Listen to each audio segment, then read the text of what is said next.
And 3, 2, 1, and we're live. I worked my butt off in the beginning. So I dug water mains, ditches, garbage man, paper routes, babysat. Like I've always had two jobs. And when I was 19, when I was 19, I bought my first house. I had money saved up for my down payment. I didn't get any help with that. I went to a person selling and I said, here's my down payment. I can buy it. Got in the market, and then I used equity from the house to help get the business started. And it's not an easy road. And the thing that I can say is if you want to chase a dream and if you want something, you have to learn to budget and sacrifice. That is a huge thing that people forget nowadays. Whether it's buying the newest iPhone that's coming out or all the technology or something with that, there will be a time and a place in your life when you can afford that and when you can do that. But you have to remember, do you want to sacrifice the wait time of your dreams then, or do you want to really give her? I've owned the Town Butcher now for 12 years when I started that, and I am 35 years old. So I started when I was 23, right? And that's an age when normally people are backpacking. They're traveling, they're living up the bachelor life, they're doing that kind of stuff. I basically put my life on hold and I said, I'm going to do whatever it takes to survive. And that meant as I was working, like I remember the first 185 days of my business, my day would be, I would wake up at 3 o'clock. I would work at another company from 4 o'clock till 2 in the afternoon. Then I would come work from 2:30 till 8 or 9 at my shop. And that was my life for 185 days straight. Not a day off. It was just work, sleep, energy drinks, everything else. I literally worked myself into a heart attack, and that was about 5 years ago. And so the stresses that was put me in a heart attack that was serious enough that I had to be in the hospital for, I think it was 7 days for that. And it was one of the things that we don't realize how much stress and how much we put ourselves through just piles up, right? It's like you're a ticking time bomb. For people that think that small businesses have it easy, I don't think they have any idea what business owners go through. And when you try to figure out who are the main sources that donate and that help functions and programs, when you have something you need, you go to a small business and say, hey, can you donate to this? It's like, okay, my paycheck might be $1,500. It might be $1,000 for that 2 weeks, but I will give you $300 of that to do this. Like, it doesn't magically come out of nowhere. Whatever money is left at the end of paying all your overhead, that is what you have as a business owner. So now if you're going to give $300 or $200 to a function, that is directly out of your paycheck, right? And I think people forget about that. They think, well, you have all this product here. And I'm like, yes, I have to pay interest on all that product until it sells. I have to accumulate stuff, right? People would have more success going door to door, asking people that are working a 40-hour week that have a steady paycheck that comes in, where they're able to do that, where they don't have coolers breaking down and things happening. That's where you would get more money. And that is a program that I'm looking to start coming up here. So I don't know if I want to touch on that yet. I might touch on it a little later. We'll see. But yeah, no worries. Yeah. But that just leads us into like one of the major problems that we're facing is that it doesn't seem like anybody has any money right now. Yeah. Like not just because of COVID, but overall, like if you look at any statistics, it indicates that most people, like 80% of people, are $200 away from like losing everything. Yep. And walking these lines is just so incomprehensible because it wasn't really how most people were raised in other generations. Like our generation is one of the first to never think about what are they leaving for their children. I never hear anybody my age talk about what they're leaving for their kids. Yeah. And maybe you can say, well, I'm in my 20s and that's not what people are thinking about. But it doesn't even feel like as a culture, I hear about people talking about how we need to focus on investing in the next generation. And when we're talking about climate change, it's all here and today, not over a longer span of time. And it's so interesting to see this disconnect we have in comparison to other families and other cultures that look at 7 generations down and what is our long-term plan. Yeah. And so you're building this business up and trying to make that difference in the community, because it wasn't, you were sacrificing not just for your business and your success, but so people could live healthier lives. Yeah. And now we're all coming around to that and getting onto that page. And it's almost it's maybe disrespectful is too strong a word, but it's almost irresponsible that we don't try and figure out who are the thought leaders in our community on this issue.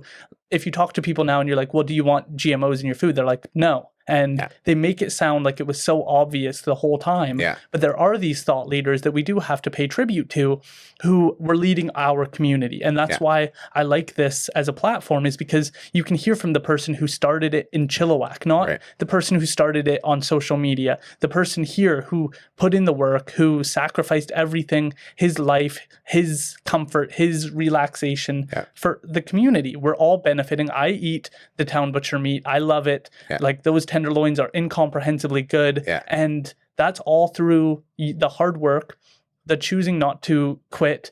Can you tell us more about what that heart attack experience was like? Because that must have been a point in time where you were like, okay, like, if I'm going to keep going, like, we have to be a little bit smarter about how I treat myself through these. What was that like?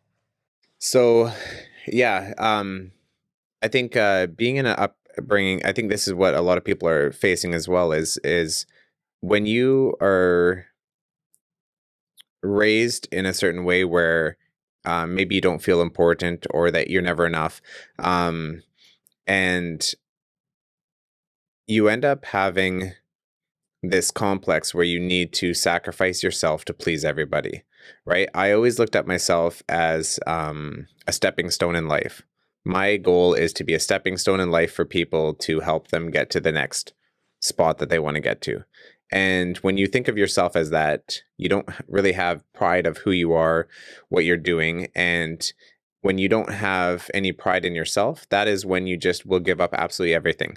So anytime I had any money, I would give it away. I would do charity events. I would do functions. I would do, oh, there's a family in need. Here's a box of meat, things like that, where I was constantly on the verge of bankruptcy for years, right? And that's because I myself didn't feel like I was worth anything to be allowed to have a paycheck.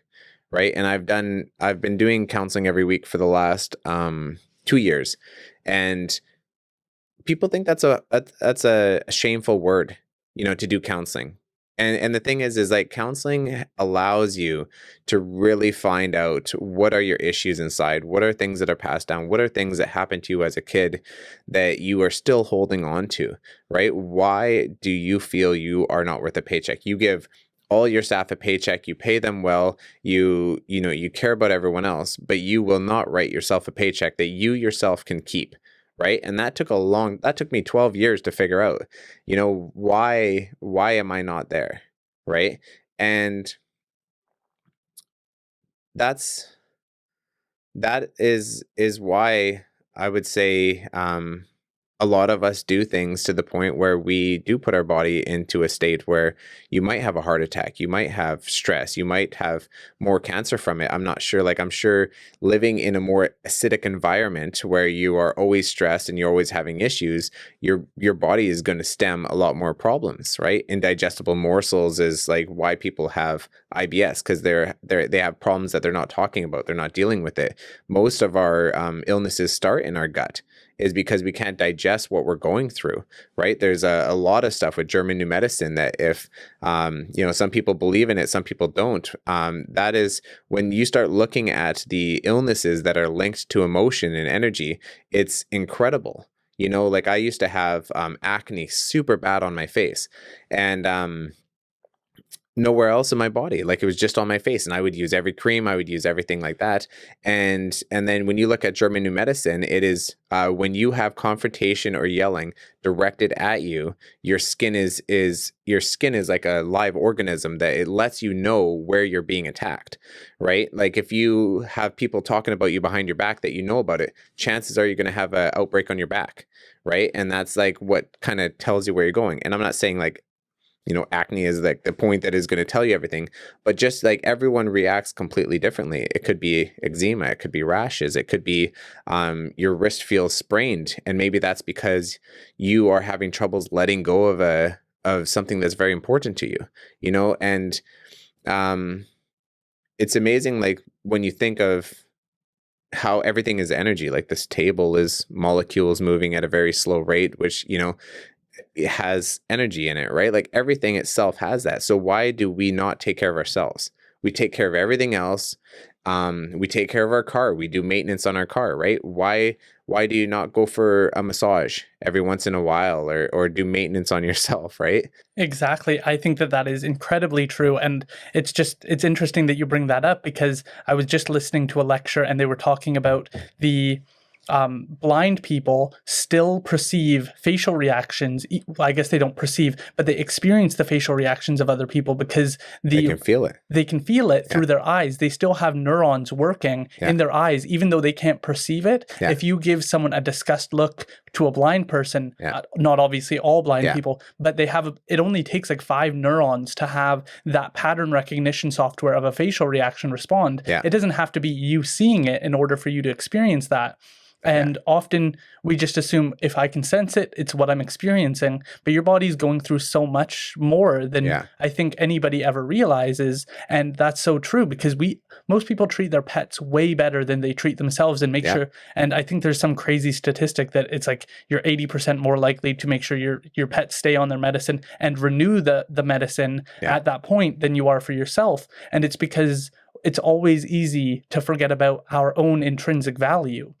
But we want other people to value us. Yeah. And so it's this complex dichotomy that we have where we look to other people to recognize the hard work. Like we all want to hear like, hey, you did a really good job on that. Yeah. But we never give that to ourselves. And just waking up to the fact that you can do so much for yourself. You can say, okay, I'm not going to go to Walmart this week and grab my meat. I'm going to treat myself. I'm going to go try the high quality tenderloin from the butcher, or I'm going to go try Luna Float. And they have this cool neuro spa that Rebecca and I are looking forward to trying. And you can go and take probiotics. You can add these things in, and I always look at it like I can just get a little bit more done if my body's operating at max capacity, 100%, rather than trying to like do the bare minimum, not go for runs, not exercise, not eat properly, and then hope for the best. It's like, why? Somebody might need me, and if I'm not taking care of myself, what use am I to them? If somebody calls and says, I'm stuck on the side of the road, it's 2 a.m, I need your help. If I haven't treated myself to a good sleep, eaten the right foods, I'm not going to be in the right mindset to be of use to somebody else. And so it's about making sure that you're ready for whatever comes your way, and then you can do better for other people. You can help the customer at 6:10 when you're closed and you're like, I'm ready to go home. You can put in that little bit of extra work because you have control over that.